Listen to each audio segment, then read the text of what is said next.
अभ्यास 46।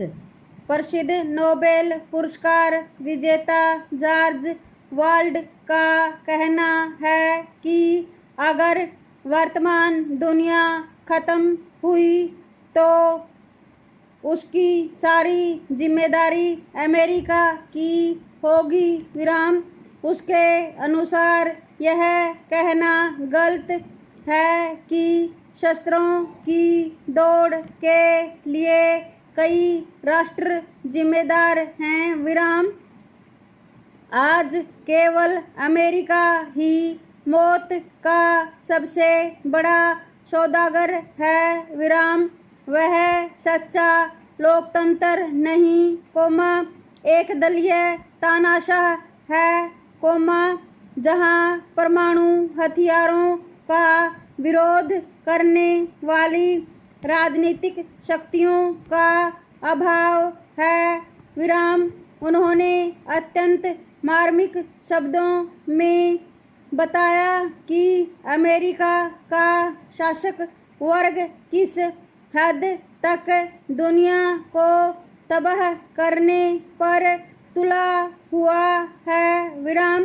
उन्होंने कहा कि परमाणु हथियार सबसे पहले अमेरिका ने बनाए और प्रयोग किए और फिर भी कहता रहा कि वे तो आत्मरक्षा के लिए हैं। विराम।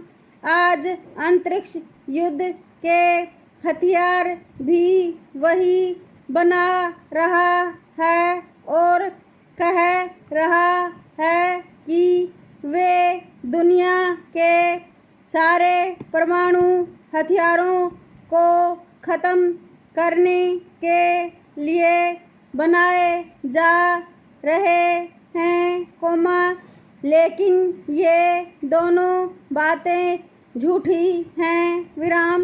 Next stanza. अमेरिका का इरादा हमेशा आक्रमण का रहा है और धीरे धीरे उसने युद्ध के इस तामसिक इरादे को अपना व्यवसाय बना लिया है। विराम। अमेरिका की समृद्धि का सबसे बड़ा रहस्य उसका युद्ध उद्योग है। विराम। हथियारों के कारखानों को राष्ट्रपति रेगन ने खुली छूट दे रखी है। विराम। यह आश्चर्य की बात है कि हथियार बनाने वाली कंपनियां सबसे अधिक मुनाफा कमा रही हैं और सबसे कम आयकर दे रही हैं। इससे स्पष्ट है कि अमेरिका को इन भयानक हथियार बनाने वाली कंपनियों का कितना ख्याल है। विराम।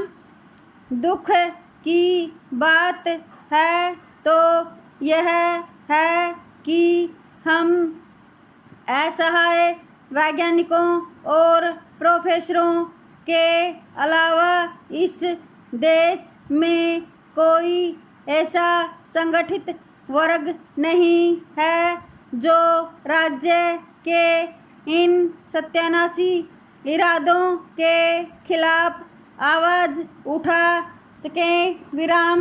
Next stanza. अमेरिका में दो पार्टी व्यवस्था फेल हो चुकी हैं। विराम। दोनों पार्टियां एक ही रथ के दो पहियों की तरह हैं। विराम। युद्ध उद्योग की तानाशाही के आगे दोनों पार्टियां नतमस्तक हैं। विराम। अमेरिका की आम जनता इस राजनीतिक दलों की चाल को समझने में असमर्थ है। विराम। लोकतंत्र युद्धतंत्र में बदल गया है। विराम। अखबारों में वे खबरें छपने नहीं दी जाती जो परमाणु परीक्षणों की पोल खोलती है विराम। उन्होंने अपने भाषण के अंत में अमन पसंद लोगों से अपील की कि वे संगठित होकर परमाणु हथियारों तथा परीक्षणों के विरुद्ध आवाज उठाएं विराम। उन्होंने निरस्त्रीकरण के लिए की गई दिल्ली घोषणा की तथा भारत द्वारा इस संबंध में किए गए प्रयत्नों की सराहना की और कहा कि आज आवश्यकता ऐसे देशों की है जो इस संबंध में आगे आकर स्थायी शांति के लिए प्रयत्नशील हों विराम।